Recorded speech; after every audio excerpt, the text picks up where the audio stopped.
Hello everyone, welcome back to my YouTube channel, and today I'm going to be giving my predictions on who will be the best Premier League signing this season. So some fans like me will be very happy with our business with what Liverpool have done, but other teams like Man United will be very frustrated because although they got a number 7, they didn't get the number 7 that they actually wanted from Dortmund. Oh my god, even though from oh my god.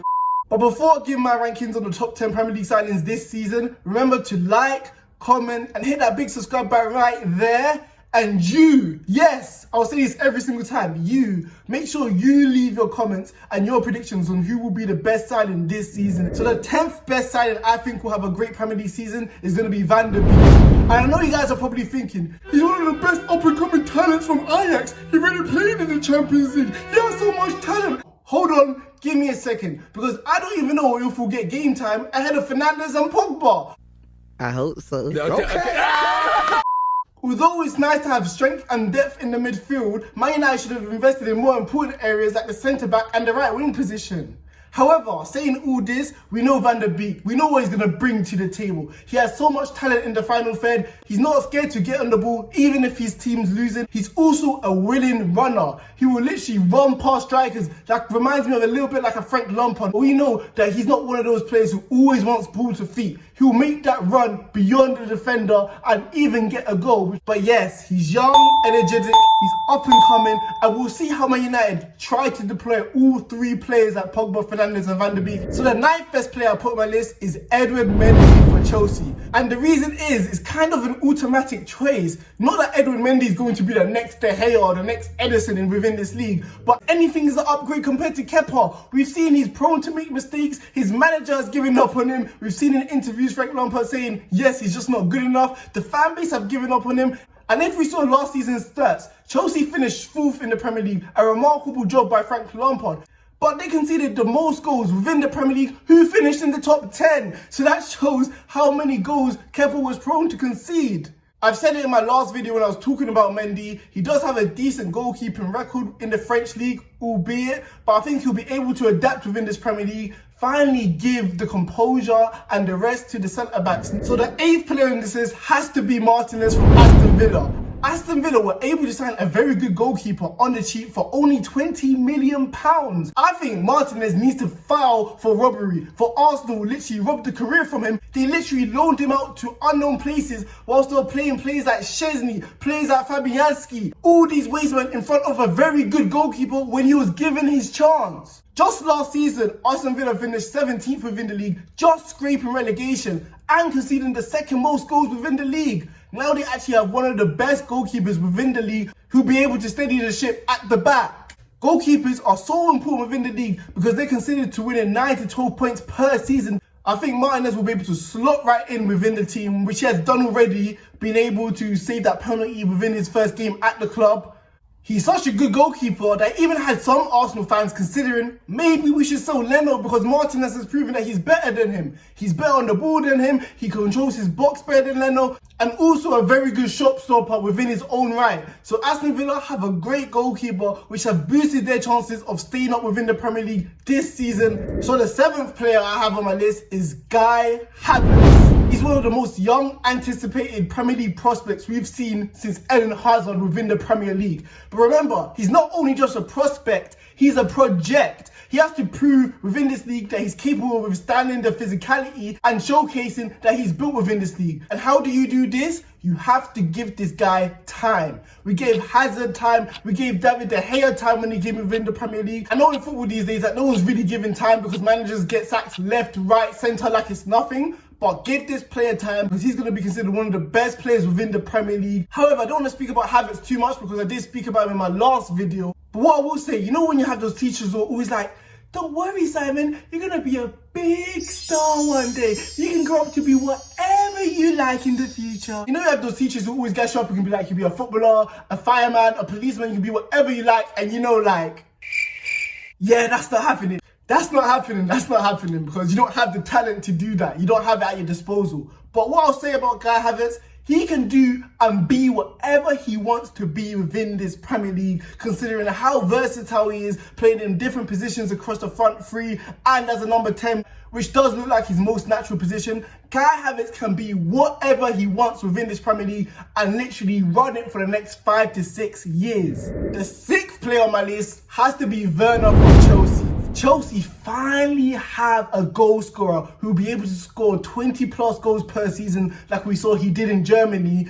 Yes, players like Abraham is nice, who was able to score 15 goals last season within the Premier League, but I don't think anyone expected him to be the next Didier Drogba or the next Costa who will be able to score 20 to 25 Premier League goals per season. Werner is that guy, and I feel like although he's had a bad start within the Premier League, everyone needs to be wary. Everyone needs to be scared. He's lightning quick. He'll be able to run past defenders in the blink of an eye, considering that everyone loves to play offside trap these days with a high line. So ridiculous. I don't know why teams do that. But he's literally made for the modern day football. Lightning quick, able to expose slow centre-backs within the back four of any other side. Whether him playing as an inside forward like Mane or Aubameyang, or playing straight down through the line like Martial at Man United, he's going to be a nightmare for any centre-back. So 5th on my list is Gabriel from Arsenal.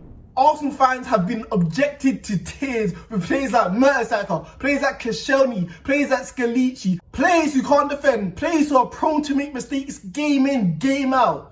But it looks like Arsenal, just maybe, have found their saviour at the back with Gabriel. He's strong, he's physical, shown that he's already adapted within the Premier League. He's good on the ball, he can pass, he's comfortable with it. And he's already looking like a leader, always communicating at the back to make the centre-backs feel safe and that there's no trouble coming their way. But this is the key. If Gabriel is able to perform at a top level, give 7 or 8 out of 10 per game, Arsenal will have a very good chance finishing into the top 4, knowing that they're able to score 3 to 4 goals per game at any given rate, considering that they have top players like Aubameyang, William, Pepe, Lacazette going forward. So the 4th player is Partey, who just joined Arsenal for 45 million from Atletico Madrid.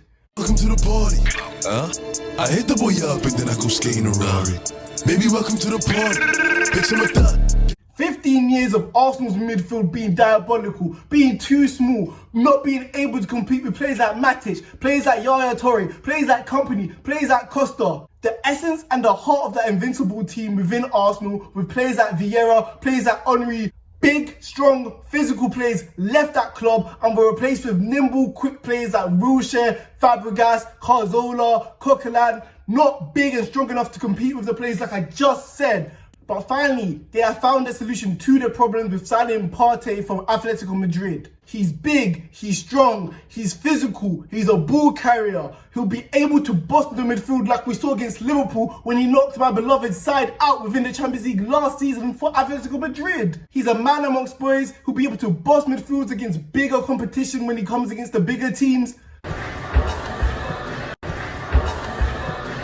But what I love about him the most, he's a well-disciplined player. Arsenal finally have someone they could trust. Players like David Luiz we saw against Man City last season, prone to make mistakes. Players like Xhaka, who's reckless, who's guaranteed at least 1 or 2 red cards per season. They don't have to worry about that because they have someone who's well-developed, who's in the peak of his prime, who's well-disciplined, who you can just rely on per game. So the 3rd player on my list is going to be Gareth Bale.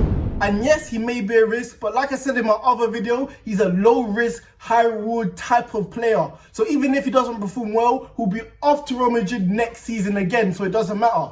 But this guy, Gareth Bale, will transform Spurs from title pretenders to title contenders. Hold on, no, I'm not saying they're going to be title contenders in terms of the Premier League itself, but other B-Tech trophies like the Europa League, FA Cup, Capital One Cup. Gareth Bale has already given such a lift to Tottenham Hotspur itself, but what he'll also deliver them is bags of experience, because we saw at Pochettino when they played such exhilarating great football at the club, it never got them anywhere in terms of winning the big trophies. But Gareth Bale, who's a big time, big game player who delivered the goods when it really matters, like we saw in the Real Madrid Champions League finals against Atletico Madrid and Liverpool, who'll be able to deliver that belief for Tottenham Hotspur, changing that, yeah, we can finish in the top 4, thinking that they can actually contend for big trophies this season. Although he's not as quick as he once was, don't get it twisted. If he gets into a one-on-one foot race with any left back or right back, they will be in trouble. But the fact that this guy has not played football for 2 to 3 years, but he could have went to China and received so much money from there, but no, he decided to return home to Tottenham Hotspur to prove that he still has the passion, the willpower, the desire to win trophies at the biggest stage within the hardest league within the world. And finally, Tottenham fans will be happy to hear they finally have that versatility within the front three. So if Harry Kane gets his annual injury, Gareth Bale will be able to play up front, or even Son will. So this provides Jose Mourinho with a lot of world-class talent options. So the second player on this list is going to be Thiago from Liverpool. But this guy can bust games, dictate games at his own pace. Only a few players in the world right now can do that. This guy is literally the second best midfielder within the world, just after Kevin De Bruyne. So that's what sort of caliber Liverpool is getting. He also provides depth and quality within the final third, because most of our midfielders are workmanlike, which I've said in my other video. What are you doing? Come on! Stop that double teaming me! Bro, stop laying out! But what I like about this signing the most is that the Liverpool players will know that a world-class player has entered the stage at Anfield and that they need to start performing at a top level. Because it's not guaranteed that players like Keita, players like Chamberlain, players like Ronaldo will get game time, considering that we have one of the best midfielders in the world at our club now. So this will literally heighten the level of training, because players can't rest on their laurels and be like, I'm going to get a starting position anyway. This will literally remove the title hangover that I was so worried about at the beginning of the season. So the number one player who I'm going to be saying, you have probably guessed it. Yes, it's that guy you're thinking of right now. Yes, it's him, unfortunately. But I'm going to say his name. So drum roll, please. It is James Rodríguez from Everton. First of all, I just want to say, I do not know why so many people were counting him out at the beginning of the season. We saw what he did at Colombia. We saw in Spurs what he did at Real Madrid. We saw what he also did at Bayern Munich. And although his form has been inconsistent, when he's reached the top level, guess what the common denominator was? It was Carlo Ancelotti. Although he didn't manage Colombia, he was there at Bayern Munich, he was there at Real Madrid, and he was able to get the best out of James Rodríguez. And we've seen at the beginning of the season, because he's been able to get a bunch of goals and a bunch of assists already. And this signing is similar to Bale, because I see it as a low risk, high reward sort of thing, because even if he doesn't perform well, he'll be literally out of the club. But if he performs at the heights we've seen, just above that level, or even on the same realm as that level, Everton have a world-class player at their disposal. James Rodríguez is able to provide so much quality within that final third, able to provide for players like Richarlison, able to provide for players like Calvert-Lewin, who's been able to score 7 to 10 goals within this season already. However, what's more impressive than all the attributes of James Rodríguez is on the pitch. I feel like he's going to provide Everton with so much off the pitch. James Rodríguez is a household name. Everton has shown the top 4 sides that this is a statement signing. They're saying that they belong within that top 4. So players like James Rodríguez, players like Richarlison, players like Allen, even the manager Ancelotti, they're household names. They're able to attract top-class talent across the whole of Europe because they have such a high reputation. So unfortunately for me, this is only the start of this great Everton project, because they're going to be able to attract top players across Europe. So yes, those are my top 10 Premier League signings this season, and you guys let me know in the comments whether or not you agree and any other players who are missing out. So peace out.